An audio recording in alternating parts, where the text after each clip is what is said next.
नमस्कार। अभी हम बात कर रहे थे भगवत गीता में ज्ञान योग का स्वरूप, और यह आवृत ज्ञान अनावृत तभी होता है जब कोई अच्छा गुरु हमें प्राप्त होता है। तो बिन गुरु ज्ञान नहीं था। यह ऐसे योग्य गुरु उसके समक्ष उपलब्ध थे अर्जुन के पास, भगवान कृष्ण के रूप में, जो उसके सारथी भी थे। और कहते हैं ना, सुसारथी अश्वान इव, जैसे अच्छा सारथी अश्वों को अपनी गति से, अपनी मति से बहुत आगे ले जाता है, उसी प्रकार भगवान कृष्ण ने अज्ञान के तिमिर से हटाकर अर्जुन को ज्ञान का प्रकाश दिया, और हम सब मानव जाति को, संपूर्ण मानव जाति को ज्ञान योग से परिचित कराया। तो इस प्रच्छन्न को अनावृत करके हम सबको परिचित कराने के लिए हम भगवान कृष्ण को विशिष्ट नमन करते हैं। भगवान कृष्ण ने भगवत गीता में ज्ञान के विविध आयाम प्रस्तुत किए हैं। यानी भगवत गीता की पूरी संकल्पना ही जैसे ज्ञान के माध्यम से हमें दी गई है, ज्ञान ही है जो विभिन्न आयामों के माध्यम से हमें दिया गया है। आद्योपांत ज्ञान की महिमा भगवत गीता में छाई हुई है, जैसे स्व का ज्ञान, कर्म संबंधी ज्ञान, मन संबंधी ज्ञान, भक्ति संबंधी ज्ञान, प्रकृति संबंधी ज्ञान, आत्मा संबंधी ज्ञान, ईश्वर संबंधी ज्ञान, मुक्ति संबंधी ज्ञान, ऐसा विभूति संबंधी ज्ञान, श्रद्धा संबंधी ज्ञान। जितने अध्याय हैं उतने आयाम ज्ञान के यहाँ प्रस्तुत किए गए हैं, लेकिन विशिष्ट रूप से स्व का ज्ञान। स्व में अपना भी तत्व होता है, अपने लिए भी आत्मा आत्मानम उद्धारयेत, कि हम स्वयं अपना उद्धार करें, अपने बारे में सोचें। हम अपने बारे में सोचेंगे तो विश्व हमारे बारे में सोचेगा, और हम परहिताय तो हैं ही, लेकिन स्वहिताय भी हमें अपनी ज्ञान प्राप्ति के लिए, ज्ञान अर्जन के लिए प्रयत्न करना चाहिए। ऐसा भगवान का संदेश था। और आत्मा के बारे में भगवान कृष्ण ने कहा कि यह आत्मा न म्रियते जियते वा कदाचित, वह ना जायते म्रियते वा कदाचित, ना कभी उत्पन्न होती है और ना ही कभी मरण को प्राप्त करती है। यह तो वह तत्व है जो अनश्वर है, अनादि है, अनंत है, जो हमेशा ही विद्यमान रहता है। और अभी हम ज्ञान परंपरा में देख कर आए थे, यथा आत्मा तथा ब्रह्म, यथा ब्रह्म तथा आत्मा, कि जैसे ब्रह्म है उसी प्रकार आत्मा है, उन्हीं ब्रह्म का अंश है, तो नश्वर कैसे हो सकती है? वो अनश्वर है, वे केवल स्वरूप परिवर्तित करती है। यह सबसे बड़ा ज्ञान भगवान कृष्ण ने हमें ज्ञान योग के माध्यम से दिया। कर्म संबंधी ज्ञान दिए भगवान कृष्ण ने हमें भगवत गीता में। कर्म एक ऐसी अवधारणा, एक ऐसा तत्व जो व्यक्ति के मरणोपरांत उस तक भी विद्यमान रहता है। 3 प्रकार के कर्म थे व्यक्ति के जीवन में, संचित, क्रियमाण और प्रारब्ध, जो विद्यमान रहते हैं, और यह कर्म उसके लिए बहुत इम्पॉर्टेंट है। और कर्म से यहाँ अभिप्राय उसकी कर्तव्य निष्ठता है, उसकी कर्तव्य बोधक शक्ति है, और उसकी कर्म करने की शक्ति है। चरवेदी के माध्यम से भारतीय ज्ञान परंपरा ने कहा था, और भगवान कृष्ण ने नियतम कुरु कर्म त्वम, यह कहकर सर्वथा कर्म करने का उपदेश दिया, जहां अकर्मण्यता के लिए कहीं कोई स्थान नहीं था। यह ज्ञान योग का आयाम है।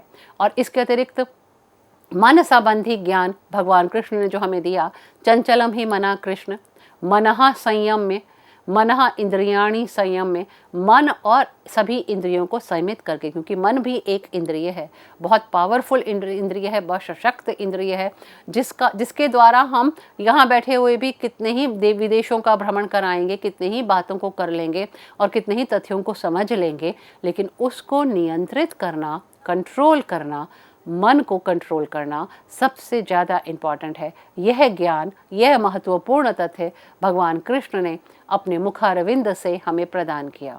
और सबसे बड़ी बात यह है कि इनकी महत्ता इसलिए बढ़ जाती है कि यह एक गुरु का शिष्य को दिया गया ज्ञान योग का उपदेश है, और यह उपदेश हमें सभी समस्याओं से अवगत कराकर उसके निवारण का उपाय बता रहा है। क्योंकि जितनी भी समस्याएं आ रही हैं वो इसलिए आ रही हैं कि हम कर्म नहीं करना चाहता, मानव मन को कंट्रोल नहीं करना चाहता, और भक्ति संबंधी ज्ञान भगवान कृष्ण ने जो दिया कि यदि मन्मना भव मद भक्तो मद्याजी माम नमस्कुरु, यदि मेरा भक्त मुझे अर्पण करके कोई कार्य करता है, जैसे अभी हमने पहले कहा था, वह अर्पण मुझे कर देता है तो उसकी पूरा संरक्षण उसको मैं प्रदान करता हूँ। और भक्ति भी कैसी होनी चाहिए? निरंकार होनी चाहिए, उसमें अहंकार नहीं होना चाहिए कि मैं भगवान की इतनी भक्ति करता हूँ। मैं नहीं करता, भगवान हमें शक्ति प्रदान करते हैं कि हम भगवान का स्मरण कर सकें, उनका नाम ले सकें और उनसे संरक्षण प्राप्त कर सकें। इसी प्रकार प्रकृति संबंधी ज्ञान, सांख्य संबंधी ज्ञान, प्रकृति, पुरुष, त्रिगुण, सत्व, रजस, तमस, ये संपूर्ण ज्ञान भगवान कृष्ण ने हमें प्रदान किया। और सात्विकी, राजसी, तामसी सभी प्रकार की बुद्धि, व्यवसायत्मक बुद्धि का भी ज्ञान भगवान कृष्ण ने हमें प्रदान किया। और ईश्वर संबंधी ज्ञान भगवान कृष्ण ने हमें प्रदान किया।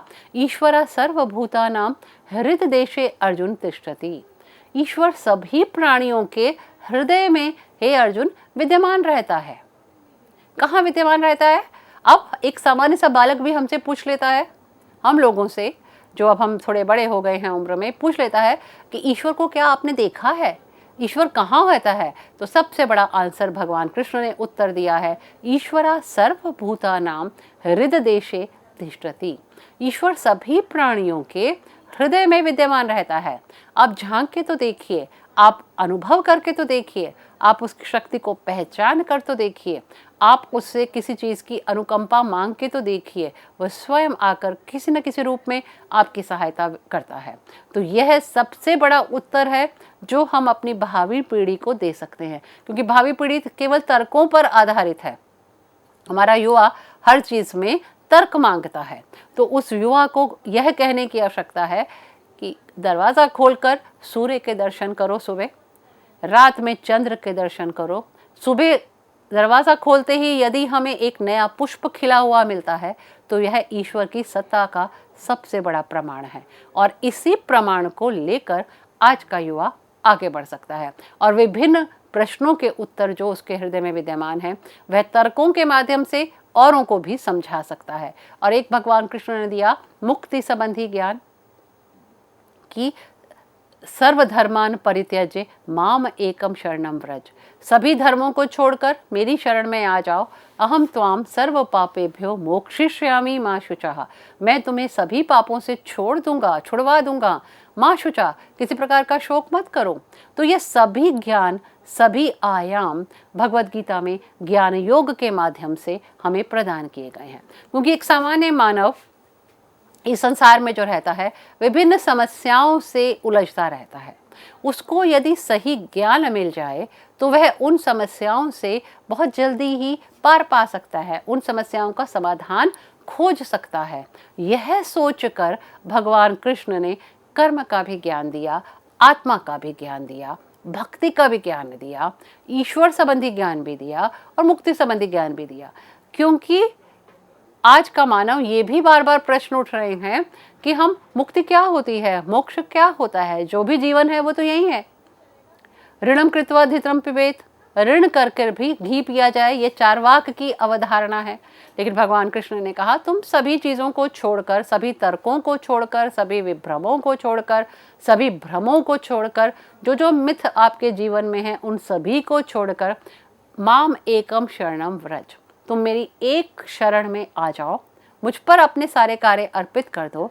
अहम त्वाम सर्व पापेभ्यो मोक्षयिष्यामि मा शुचा।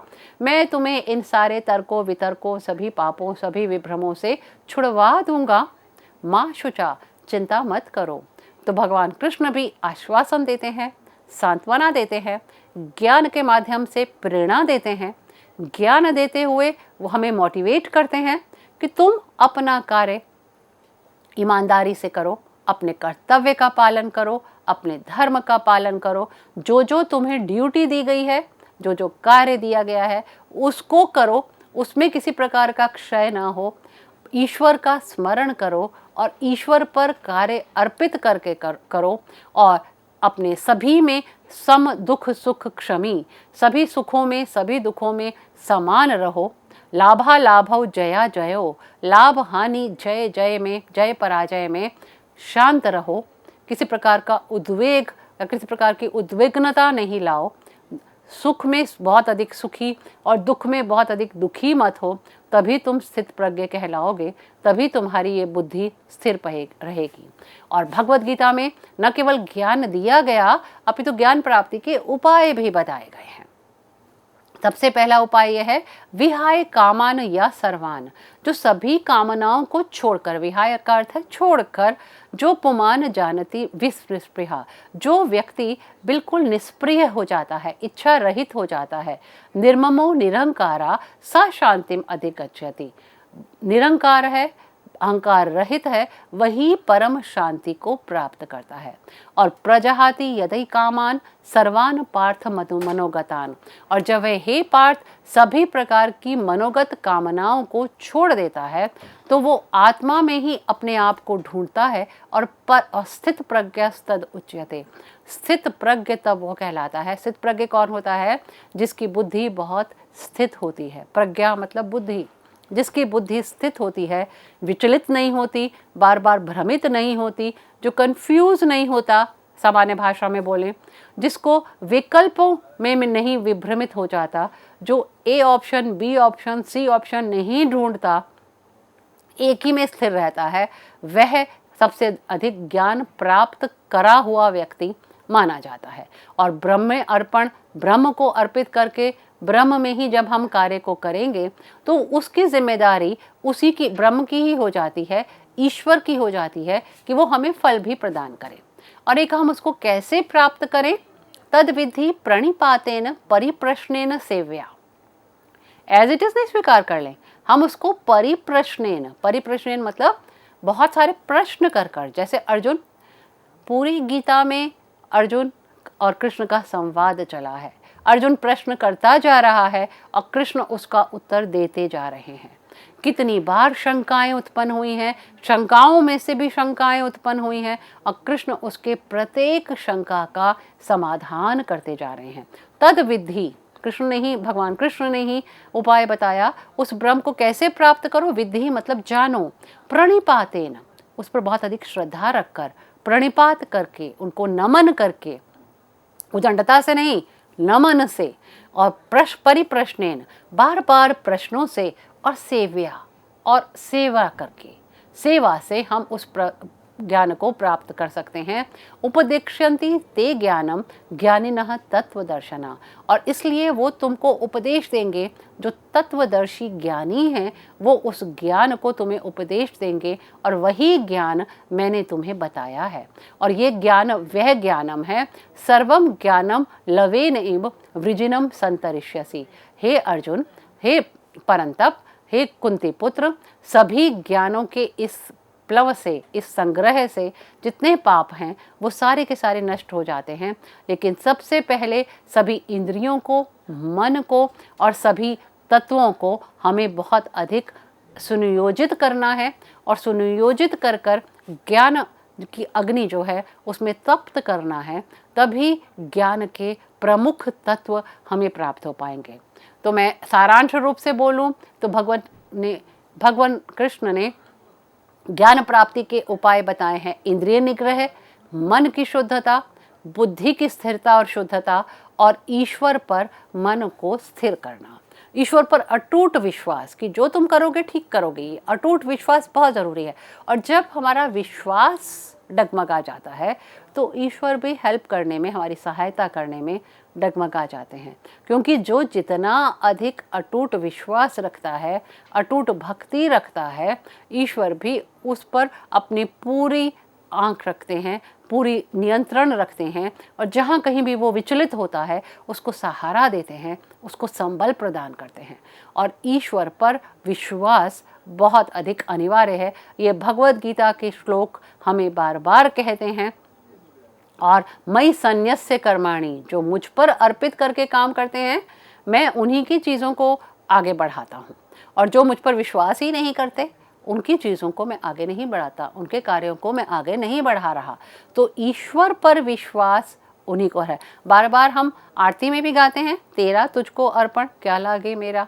सामान्य रूप से रोज आरती करते हैं, लेकिन हम उनके अर्थ को नहीं समझते हैं। ओम जय जगदीश हरे की आरती में कि जो तेरा है वो तुझको अर्पण है, मेरा क्या लागा है। जो दिया है तुमने दिया है, और तेरा दिया हुआ हम तुम्हें अर्पण कर रहे हैं। पत्रम पुष्पम फलम तोयम के माध्यम से हम तुम्हें अर्पित कर रहे हैं, हम भगवान को अर्पित कर रहे हैं। और भगवान में हम संपूर्णता को देख रहे हैं, एक विश्वास को देख रहे हैं, एक अटूट श्रद्धा को देख रहे हैं। जैसे पहले कहा, श्रद्धा से ही ज्ञान की प्राप्ति होती है। श्रद्धा ही नहीं रखेंगे तो ज्ञान नहीं मिलेगा। जैसे अधिकारी को विद्या नहीं मिलता, यदि वो अधिकारी उसमें विश्वास नहीं रखता। तो इंद्रिय निग्रह भी बहुत ज़रूरी है। इंद्रियाणी संयम में बार बार भगवान ने कहा इंद्रियों को संयमित करना है। ये तो विषयोन्मुखी है, ये तो विषयों की तरफ जाएंगी, और मन भी चंचल है, वो शुद्धता से युक्त नहीं रहेगा। यदि इंद्रियां विषयों की तरफ जाएंगी, ध्यायतो विषयान पुंसः, पूरी अनर्थों की एक श्रृंखला उत्पन्न हो जाती है। काम भी, क्रोध भी, सभी प्रकार के बुरे काम भी, बुरे तथ्य भी। और जहाँ मन विचलित हुआ, व्यक्ति का वास्तविक लक्ष्य भ्रमित हो जाता है, वास्तविक लक्ष्य विचलित हो जाता है, और अपना वो वास्तविक लक्ष्य भूल कर अपने अन्य कामों में लग जाता है, अवान्तर कामों में लग जाता है। उसका मुख्य विषय, मुख्य लक्ष्य, मुख्य ध्येय बहुत दूर निकल जाता है। तो भगवान का सबसे पहला ज्ञान यही है, मुख्य ज्ञान ये है, अपने ध्येय को अपनाओ, अपने लक्ष्य को अपनाओ, अपनी ड्यूटी को करो, अपने मन को शुद्ध रखो, मन को विचलित नहीं करो। अर्जुन ने पूछा है कि मन तो चंचल है, लेकिन भगवान ने कहा मना संयम में सबसे पहला काम करना है। सबसे बलवान इंद्रिय है ये, तो सबसे पहले इसको कंट्रोल करना है, और इसके कंट्रोल होने से हमारी बाकी इंद्रियां भी हमारे कंट्रोल में आ जाएंगी। सुसारथी अश्वान इव, अच्छा सारथी जैसे अश्वों को कंट्रोल करता है। एक सारथी है और एक रथ है। कल्पना करें, सारथी रथ को चला रहा है, सभी अश्व लगे हुए हैं, सभी घोड़े लगे हुए हैं। सारथी यदि सुनियंत्रित है, अच्छी प्रकार से रथ को कंट्रोल कर रहा है, नियंत्रित कर रहा है, तो वो रथ अच्छा चलेगा। और यदि सारथी विचलित हो गया, इधर उधर उसका ध्यान भटक गया, तो अश्व तो अपने आप भटकेंगे ही। तो इसलिए मन सबसे बड़ा सारथी है, उसको मुख्य रूप से नियंत्रित करना है, उसके माध्यम से इंद्रिय को नियंत्रित करना है, और उसके माध्यम से बुद्धि की स्थिरता, बुद्धि भी विचलित ना हो। ये ना हो कभी ए में, कभी बी में, कभी सी में, कभी डी में, विभिन्न विकल्पों में बुद्धि जाती रहे। बुद्धि स्थिर होनी बहुत ज़रूरी है, हमारे लक्ष्य स्थिर होने बहुत ज़रूरी हैं, हमारा फोकस बहुत ज़रूरी है। और जिसकी प्रज्ञा प्रतिष्ठित है, जिसकी बुद्धि प्रतिष्ठित है, वह व्यक्ति कुछ भी करने में समर्थ होता है। कहते हैं ना, मन और मस्तिष्क विविध भिन्न भिन्न दिशाओं में चलते हैं, लेकिन उनको स्थित करना, उनको आगे बढ़ाना, उनको एक लक्ष्य की तरफ एक फोकस करना, एकाग्र चित्तता करना सबसे ज़्यादा ज़रूरी है। और ईश्वर पर मन को स्थिर करना वो सबसे ज़्यादा ज़रूरी है। ईश्वर पर विश्वास रखना और मन को ईश्वर पर युक्त रखना। और भगवद गीता में ज्ञान योग क्यों दिया गया, इसका उद्देश्य भी बताया है भगवान कृष्ण ने, कि तुम बहुत सारे जन्म व्यतीत हो गए हैं, लेकिन जब उन जन्मों को हमने मुक्ति प्राप्त करनी है, जन्म मरण के बंधन से मुक्त होना है, तब हमारे पास इस ज्ञान का होना बहुत ज़रूरी है। सा एव अयम मया केशव योगः युक्तः पुरातना, मैंने वही योग तुम्हें कहा है क्योंकि तुम मेरे परम भक्त हो, और इसी मुक्ति के लिए ज्ञान योग का सबसे बड़ा उद्देश्य है।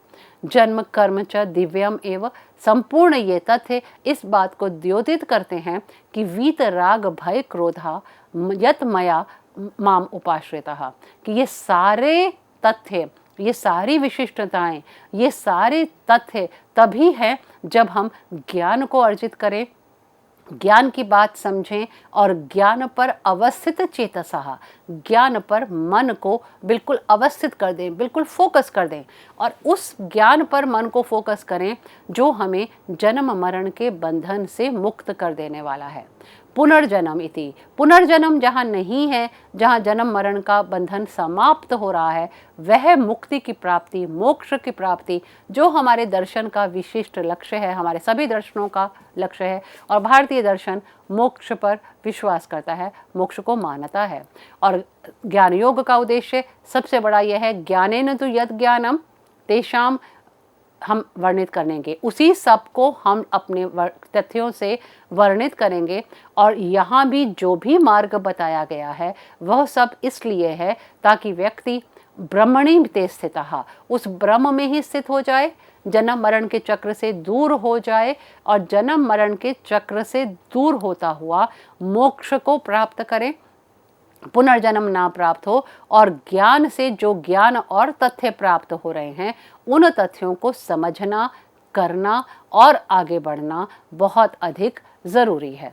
क्योंकि न ही ज्ञानेन सदृशम पवित्रम इह विद्यते, ज्ञान के समान कुछ भी चीज़ यहाँ पवित्र नहीं है। और जो सात्विक ज्ञान है, राजसिक ज्ञान है, तामसिक ज्ञान है, हर प्रकार की प्रवृत्ति वाले व्यक्ति हैं, उनको उनकी इच्छा के अनुसार, उनकी कैपेसिटी के अनुसार ज्ञान दिया जाता है ताकि उस ज्ञान को वो लेकर आगे चले। और ज्ञानम ज्ञेयम परिज्ञाता त्रिविधा कर्म चौदना, ज्ञान ज्ञेय और परिज्ञाता ये बहुत ज़रूरी है।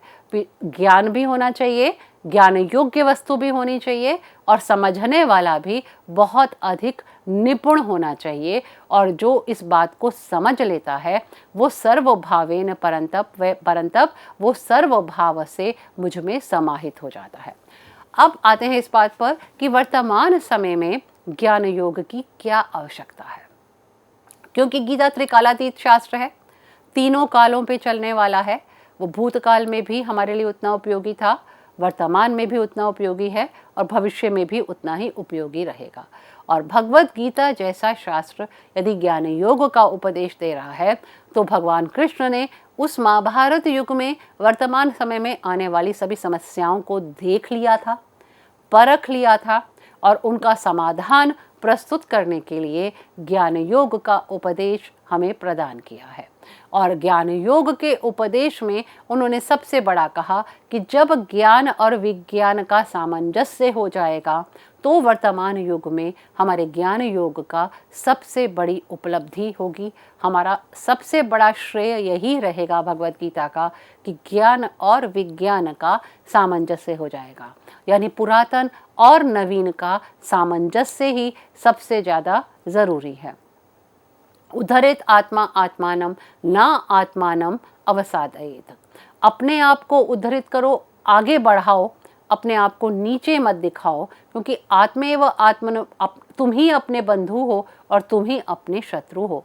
और ऐसा क्यों कहा कि ज्ञान वर्तमान युग में बहुत ज़रूरी है? क्योंकि आज के युग में व्यक्ति ज्ञान अर्जन करने के लिए भी बहुत अधिक उत्सुक नहीं है, ज्ञान लेने के लिए उत्सुक नहीं है, ज्ञान को धारण करने के लिए उत्सुक नहीं है और ज्ञान का प्रसारण करने के लिए तो बिल्कुल भी उत्सुक नहीं है। उनके लिए सभी चीज़ें तर्क से प्रारंभ होकर तर्क पर समाप्त हो जाती हैं। तो पहले तो सभी युवाओं से ये आग्रह है कि ज्ञान जहाँ से मिल रहा है ज्ञान को लेना बहुत ज़रूरी है। पहले एक कहावत थी, सुभाषितम बालाद अपि, कि एक बच्चे से भी यदि हमें सुभाषित प्राप्त होता है, एक अच्छी चीज़ प्राप्त होती है तो हमें उसको लेना चाहिए। तो ज्ञान को लेना, ज्ञान को धारण करना, ज्ञान का आगे प्रसारण करना बहुत अधिक ज़रूरी है।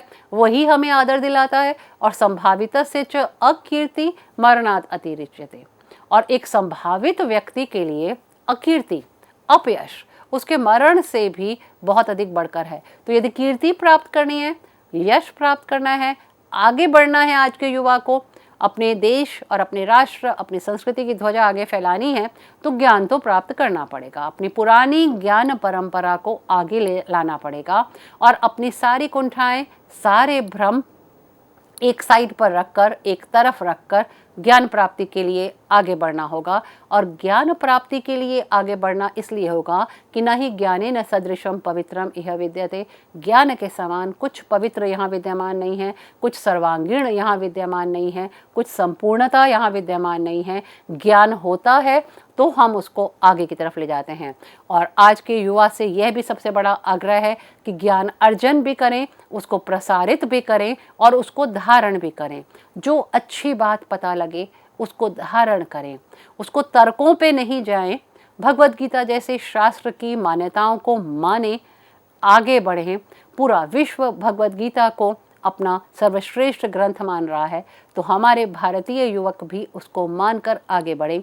बहुत कुछ हमारे देश में बदलाव आ चुका है।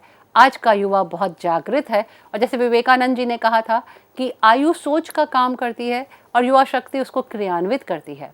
तो आज के सभी युवाओं से ये आग्रह है कि जो ज्ञान परंपरा, जो ज्ञान योग भगवद गीता में दिया गया है, उसको क्रियान्वित कीजिए, उसको आगे बढ़ाइए, उसको इतना आगे बढ़ाइए कि अपने देश का नाम ऊंचा हो, आपका नाम ऊंचा हो, और विश्व जो हमको पहले नमन करता है और जो हमें बहुत अधिक आगे मानता है अपने से, संपूर्ण विश्व, वो और अधिक हमारे प्रति नतमस्तक हो जाए। ये आज के युवा का बहुत बड़ा कर्तव्य है। सभी समस्याएं अंत हो जाएंगी आज के युवा की, आज के मानव की, यदि वो ज्ञान को धारण कर लेगा।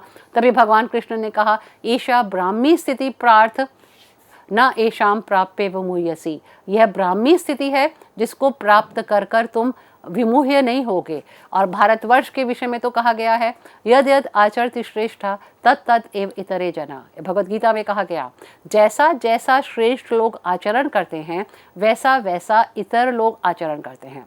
और हम बहुत गर्व से कहना चाहेंगे कि हमारे पास ये शास्त्र हैं, हम इनके अनुसार आचरण करें तो संपूर्ण विश्व हमें देखकर आचरण करता है। संपूर्ण विश्व की दृष्टि आज भारतीयों पर है कि हमारा आचरण, हमारा कर्तव्य, हमारा आचरण, हमारा कर्म, हमारा मन कितना अधिक शुद्ध क्यों है। और भगवान ने कहा, इति में ज्ञानम आख्यातम, यह ज्ञान जो बहुत गुह्य था मैंने तुम्हें दिया है, इसको आगे बढ़ाना, आगे करना और इससे भ्रमित मत होना। और यही कारण है कि भगवद गीता की प्रसिद्धि संपूर्ण विश्व में है, और संपूर्ण विश्व हाथ जोड़कर भगवान कृष्ण के लिए कहता है, त्वमेव माता च पिता त्वमेव, त्वमेव बंधुश्च सखा त्वमेव, त्वमेव विद्या द्रविणम त्वमेव, त्वमेव सर्वम मम देव देव। तो हम सौभाग्यशाली भारतीय जो इस देश में पैदा हुए हैं, इस देश में उत्पन्न हुए हैं, भगवद गीता को सुनने का हमें सौभाग्य प्राप्त हुआ है, भगवद गीता को पढ़ने का हमें सौभाग्य प्राप्त हुआ है, जो ऐसा ग्रंथ जो सर्वकालातीत है, जो सबके लिए है, अज्ञान को दूर करने वाला है, जिसमें से ज्ञान की सभी सरणियाँ निकलकर संपूर्ण विश्व को पुष्ट कर रही हैं, मानव जाति को पुष्ट कर रही हैं। तो भगवद गीता को, भगवान कृष्ण को और सभी को नमन करते हुए, अपने शास्त्रों के प्रति संपूर्ण आदर की भावना को व्यक्त करते हुए मैं अपनी वाणी को विराम देती हूँ। धन्यवाद।